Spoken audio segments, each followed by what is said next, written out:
이 시간 우리가 함께 보신 말씀은 마가복음 12장 18절부터 34절까지 있는 말씀입니다. 마가복음 12장 18절부터 34절까지 있는 말씀입니다. 부활이 없다는 사두개인들이 예수께 와서 물어 이르되 선생님이여 모세가 우리에게서 주기를 어떤 사람의 형이 자식이 없어 아내를 두고 죽으면 그 동생의 그 아내를 취하여 형을 위하여 상속자를 세울지니라 하였나이다.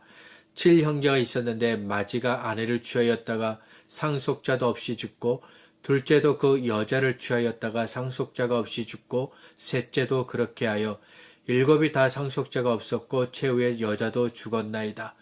7사람이 다 그를 아내로 취하였으니 부활 때 곧 그들이 살아날 때 그 중에 누구의 아내가 되리이까? 예수께서 이르시되 너희가 성경도 하나님의 능력도 알지 못함으로 오해함이 아니냐. 사람이 죽은 자 가운데서 살아날 때에는 장가도 아니가고 시집도 아니가고 하늘에 있는 천사와 같으니라. 죽은 자가 살아났다는 것을 말할진대 너희가 모세의 책 중 가시나무 떨기에 관한 글에 하나님께서 모세에게 이르시되 나는 아브라함의 하나님이요 이삭의 하나님이요 야곱의 하나님이로라 하신 말씀을 읽어보지 못하였느냐. 하나님은 죽은 자의 하나님이 아니요 산 자의 하나님이시라. 너희가 크게 오해하였도다 하시니라. 서기관 중 한 사람이 그들이 변론하는 것을 듣고 예수께서 잘 대답하신 줄을 알고 나와 묻되 모든 계명 중에 첫째가 무엇이니까? 예수께서 대답하시되 첫째는 이것이니 이스라엘아 들으라 주곧 우리 하나님은 유일한 주시라. 내 마음을 다하고 목숨을 다하고 뜻을 다하고 힘을 다하여 주 너의 하나님을 사랑하라 하신 것이요. 둘째는 이것이니 내 이웃을 내 자신과 같이 사랑하라 하신 것이라. 이보다 더 큰 계명이 없느니라. 서기관이 이르되 선생님이여 옳소이다. 하나님은 한 분이시요 그 외에 다른 이가 없다 하신 말씀이 참이니이다. 또 마음을 다하고 지혜를 다하고 힘을 다하여 하나님을 사랑하는 것과 또 이웃을 자기 자신과 같이 사랑하는 것이 전체로 드리는 모든 번제물과 기타 제물보다 나으니이다. 예수께서 그가 지혜 있게 대답함을 보시고 이르시되 내가 하나님의 나라에서 멀지 않도다 하시니 그 위에 감히 묻는 자가 없더라. 아멘. 예수님을 아는 것과 예수님을 믿는 것은 전혀 다른 이야기입니다. 성경을 아는 것과 성경을 믿는 것 역시 전혀 다른 이야기입니다. 우리가 이 시간 함께 말씀을 보면서 나는 어떤지 한번 살펴보시기를 바랍니다. 18절부터 27절은 예수님께서 사두개인과 나누었던 그 이야기를 우리에게 소개합니다.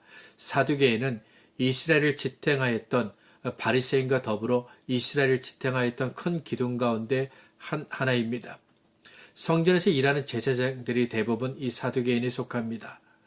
그러나 한편으로 사두개인은 그 당시 유대를 다스렸던 헤롯 그리고 로마의 권세에 있는 자들과 함께 정치적인 권력을 소유한 자들이기도 합니다. 그러니까 성전에서 일하는 가장 거룩하고 가장 정결한 사람이면서 동시에 세상의 권세를 손에 잡은 사람이라는 겁니다. 하나님과 세상을 겸하여 사랑할 수 없고 하나님의 손과 세상의 손을 동시에 잡을 수 없다는 것을 우리는 알고 있습니다. 그러나 사두개인은 하나님과 세상 모두 사랑하려고 했습니다. 하나님의 손과 세상의 손을 동시에 잡으려고 했습니다. 그 결과 가장 거룩하고 가장 정결한 제사장 직분을 받았지만 동시에 세상과 가장 어울리는 사람이 되고 말한 겁니다. 하나님과 세상 둘 다 사랑할 수는 없습니다. 하나님의 손도 잡고 세상의 손도 잡을 수는 없습니다. 하나님의 손만 잡으시길 바랍니다. 하나님만 사랑하시길 바랍니다. 그래서 세상과 어울리는 사람이 되는 것이 아니라 하나님과 동행하고 하나님과 함께하는 하나님의 나라에 어울리는 우리 모두가 되시기를 바랍니다. 18절을 보면 이 사두개인을 가리켜 부활이 없다 하는 사두개인이다 이렇게 우리에게 소개합니다. 사두개인은 부활을 믿지 않았습니다. 즉 육체의 부활을 믿지 않았다는 겁니다. 육체의 부활을 믿지 않으면 심판도 없습니다. 천국도 없고 지옥도 없는 겁니다. 육체의 부활을 믿어야 심판도 있고 천국도 있고 지옥도 있는 겁니다.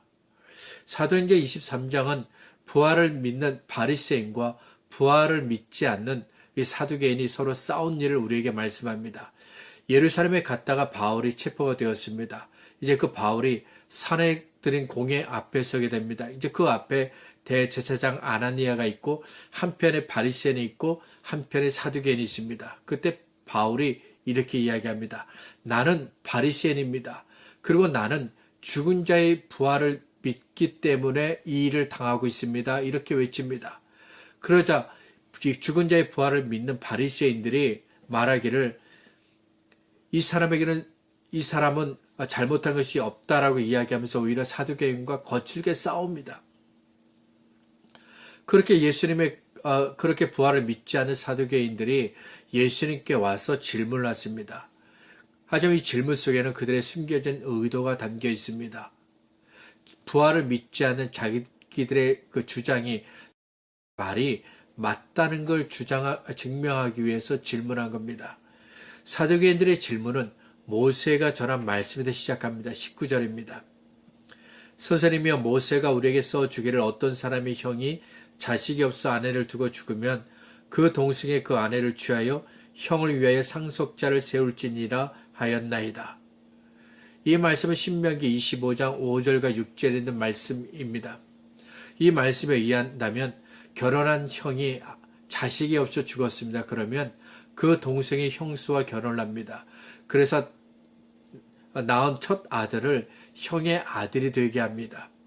룻기에 있는 내용이 바로 이겁니다. 모압 여인 룻이 보아스와 결혼을 합니다. 그래서 그 아들을 낳았는데 그 아들을 나오미가 낳았다 이렇게 이야기하는데 이것이 바로 이 계명 때문입니다. 하나님께서 모세를 통해서 이 말씀을 주신 이유는 이스라엘 가운데 그 죽은 자의 이름이 계속해서 이어지도록 하기 위해서입니다. 그러니까 이스라엘 가운데 그의 이름이 사라지지 않도록 하기 위해서 이 계명을 주신 것입니다. 또 하나의 이유가 있다면 하나님께서 그에게 주신 여호와의 기업이 계속해서 이어지도록 즉 잃어버리지 않도록 하기 위해서 이 계명을 주신 것입니다.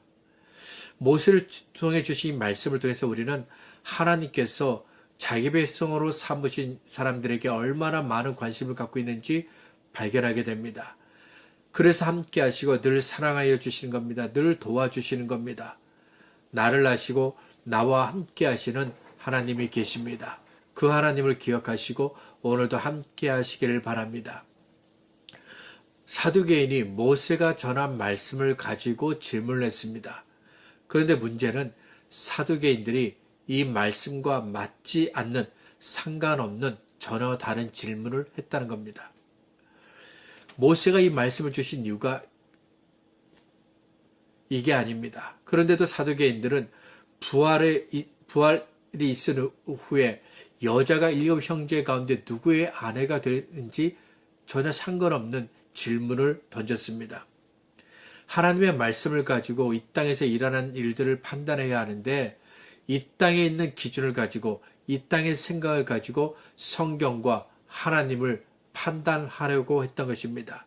그래서 24절에서 주님은 사두개인의 질문을 들으신 이후에 너희가 성경도 알지 못하고 하나님의 능력도 알지 못해서 이렇게 질문한다 그렇게 책망하셨습니다. 예수께서 이르시되 너희가 성경도 하나님의 능력도 알지 못함으로 오해함이 아니냐. 성경도 알지 못한다고 했습니다. 하나님의 능력도 알지 못한다고 했습니다. 이 두 가지를 합하면 하나님을 만나지 못했다가 됩니다. 성경을 읽었습니다. 연구했습니다. 그런데 아무것도 깨닫지 못했습니다. 아무것도 배운 것이 없습니다. 열심히 공부한 만큼, 열심히 연구한 만큼 지식은 많아졌는데 정작 말씀을 주신 하나님을 만나지 못했습니다. 하나님이 어떤 분인지 전혀 깨닫지 못했습니다. 자기 생각, 자기 신념, 자기 주장이라는 틀에 성경을 맞추고 하나님을 맞추려고 했기 때문입니다. 디모데후서 3장 16절과 17절은 우리 성경을 대할 때 우리가 가져야 할 자세에 대해서 말씀합니다. 모든 성경은 하나님의 감동으로 된 것으로 교훈과 책망과 바르게 함과 의로 교육하기에 유익하니 이는 하나님의 사람으로 온전하게 하며 모든 선한 일을 행한 능력을 갖추게 하려 함이라. 성경은 하나님의 말씀입니다. 성경을 대할 때 우리는 여기서부터 시작해야 됩니다. 성경은 하나님의 말씀입니다. 따라서 우리는 성경을 대할 때마다 성경을 통해서 하나님께서 하시는 말씀을 들어야 됩니다. 하나님께서 교훈하신 말씀에 귀를 기울여야 합니다. 하나님께서 책망하신 말씀에 귀를 기울여야 합니다. 하나님의 말씀이 성경을 가까이 하시길 바랍니다. 그래서 성경을 읽으면 읽을수록 하나님의 사람으로 만들어질 수 있기를 바랍니다. 성경을 읽으면 읽을수록 하나님을 알게 되고 하나님을 믿게 되고 마침내는 하나님을 닮아가게 되는 우리 모두가 되시기를 바랍니다. 계속해서 28절부터 34절은 서기관 중 한 사람이 예수님과 나눈 그 이야기를 우리에게 소개합니다. 28절을 보면 서기관이 예수님께 물은 이유가 사두개인과 나눈 대화 때문이다 이렇게 말씀합니다. 그러니까 예수님께서 사두개인들과 나눈 이야기를 듣고서 그가 비로소 예수님께 묻고 이야기를 하게 되었다는 겁니다. 그래서 이 대화 속에는 적대적인 감정이 없습니다.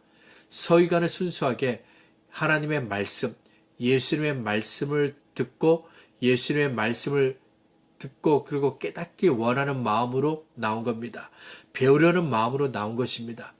서기관은 주님의 말씀을 듣기를 원했습니다. 하나님의 말씀을 듣기를 원했습니다. 사람이 가르치는 말이 아니라 하나님의 아들 예수 그리스도의 말씀을 듣기를 원했습니다. 이런 간절함을 가지고 서기관이 주님께 와서 묻습니다. 모든 계명 중에 첫째가 무엇입니까? 모든 계명 중에 첫째가 무엇인지 물었습니다. 전통적으로 서기관들은 모세의 오경을 연구하면서 613개의 계명을 찾았습니다. 365개의 하지 말라는 계명을 찾았고 248개의 248개의 해야 할 계명을 찾았습니다. 그러다 보니 무엇이 더 중요한지 모호해졌습니다. 무엇을 더 우선시해야 할지 정말 중요한 것이 무엇인지 혼란케 되었습니다. 그래서 서기관이 모든 계명 중에 첫째가 무엇인지 예수님께 물은 겁니다.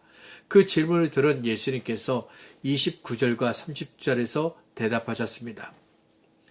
예수께서 대답하시되 첫째는 이것이니 이스라엘아 들으라. 주곧 우리 하나님은 유일한 주시라. 내 마음을 다하고 목숨을 다하고 뜻을 다하고 힘을 다하여 주 너희 하나님을 사랑하라 하신 것이요. 복음서에서 예수님께서 바리새인, 서기관, 사두개인들과 논쟁하는 그 장면을 보면 결론에 도달하지 않고 늘 대립하는 것을 보게 됩니다. 평행선을 달립니다. 그럴 수밖에 없는 이유가 있습니다. 예수님은 가장 중요한 것을 가지고 말씀하시는데 그들은 바리새인들과 서기관들과 사두개인들은 덜 중요한 것을 가지고 따졌기 때문입니다. 가장 중요한 것을 말씀하신 예수님, 덜 중요한 것을 가지고 따지신 사람들, 그래서 이 논쟁이 결론에 도달하지 못하고 나란히 평행선을 걷게 됩니다. 계명을 보면 복잡하게 그리고 다양하게 말씀하는 것처럼 보입니다. 너무 많은 것들을 우리에게 말씀하는 것처럼 보입니다. 그러나 사실은 하나에서 시작합니다. 그 하나가 바로 신명기 6장 4절과 5절 말씀입니다. 이스라엘아 들으라. 우리 하나님 여호와는 오직 하나인 여호와시니 너는 마음을 다하고 성품을 다하고 힘을 다하여 내 하나님 여호와를 사랑하라. 우리 하나님 여호와는 오직 하나인 여호와시니 이 말씀이 모든 계명의 시작입니다. 그래서 주님께서 또 첫째라고 말씀하신 겁니다. 이 말씀을 들은 서기관은 주님의 말씀이 옳다고 대답했습니다. 주의 말씀을 듣고 배운 겁니다. 주의 말씀을 듣고 깨닫게 된 겁니다. 주의 말씀을 듣고 기뻐하게 된 겁니다. 주의 말씀을 듣고 어둠에서 벗어나 빛의 세계로 들어가게 된 것입니다. 그래서 주님께서도 그의 대답을 들으시고 내가 하나님의 나라에서 멀지 않다고 칭찬하신 겁니다. 예수님을 아는 것과 예수님을 믿는 것은 전혀 다른 이야기라고 했습니다. 성경을 아는 것과 성경을 믿는 것은 전혀 다른 이야기라고 했습니다. 예수님께 나와서 대화를 한 사두개인과 한 서기관의 차이점이 무엇입니까? 성경을 하나님의 말씀으로 믿느냐, 성경을 사람의 책으로 받아들였느냐, 바로 그 차이에 있습니다. 사두개인은 성경을 사람의 책으로 받아들였습니다. 그래서 자기의 생각, 자기 주장, 자기 신념으로 하나님의 말씀을 계명을 해석하려고 했습니다. 반면 서기관은, 예수님께 나오는 이 서기관은 성경을 하나님의 말씀으로 믿었습니다. 배운 것으로 끝난 것이 아니라 하나님의 말씀으로 믿었습니다. 그래서 그가 말씀 앞에 가까이 가게 되었을 때 주님께서 그를 만나주시는 은혜를 주시는 겁니다. 주님께서 내가 하나님의 나라에서 멀지 않다라고 칭찬하시게 되는 겁니다. 하나님의 감동으로 기록된 하나님의 말씀, 성경을 가까이 하시길 바랍니다. 그래서 성경을 가까이 할 때마다 주님을 만나고 주님을 믿는 자가 되시기를 바랍니다. 시냇가에 심은 나무처럼 하나님의 말씀으로 든든하게 서고 하나님의 말씀으로 새로워지는 은혜가 우리 모두에게 있기를 바랍니다. 세상이 혼란합니다. 시끄럽습니다. 이럴 때 우리가 들어야 될 말씀은 사람의 말이 아니라 성경입니다. 하나님의 말씀인 이 말씀을 들어야 합니다. 말씀을 가까이 해야 합니다. 그러면 이 세상에서 일하는 이 모든 일들에 대한 해답을 우리가 찾을 수 있습니다. 이 땅을 향한 주님의 생각이 무엇인지 깨닫게 됩니다. 어둠에서 벗어나 빛의 세계로 들어갈 수가 있습니다. 진리 안에 거할 수가 있게 됩니다. 진리가 너희를 자유케 하리란 말씀하신 대로 진리신 성경 말씀을 통해서 우리가 비로소 자유함을 얻을 수 있습니다. 이 은혜가 이 시간도 주 앞에 나온 우리 모두에게 있기를 바랍니다. 함께 기도하겠습니다. 살아계신 아버지 하나님, 진리의 말씀이신 하나님의 말씀을 가까이 할 수 있도록 도와주시길 원합니다. 생명의 말씀을 대할 수 있도록 도와주시길 원합니다. 그래서 성경을 그냥 아는 자가 아니라 성경에 있는 하나님의 말씀을 믿는 자가 되게 하시고 성경을 통해서 주님을 만나서 정말 주님을 믿는 자가 될 수 있도록 도와주시길 원합니다. 주님, 주변을 돌아보면 참으로 세상의 판단과 세상의 가치를 가지고 성경과 하나님의 능력을 생각하고 해석하려고 하는 이들이 얼마나 많은지요. 우리 아버지 하나님, 저희를 불쌍히 여기셔서 하나님의 말씀을 가까이 하게 하시고 이 생명의 말씀이 우리 심중에 박히게 하여 주옵소서. 말씀을 대할 때마다 깎이게 하시고 쪼개지게 하시고 말씀을 가까이 할 때마다 우리 주님 만나게 하여 주시길 원합니다. 그래야 이 진리의 말씀이 우리의 삶을 깨트리게 하시고 이 진리의 말씀이 우리를 자유케 하는 놀라운 은혜를 경험케 하여 주옵소서. 우리 하나님께서 우리 각 사람을 인도하여 주시고 하나님의 능력 가운데 거하게 하시길 원하오며 예수님의 이름으로 기도하옵나이다. 아멘.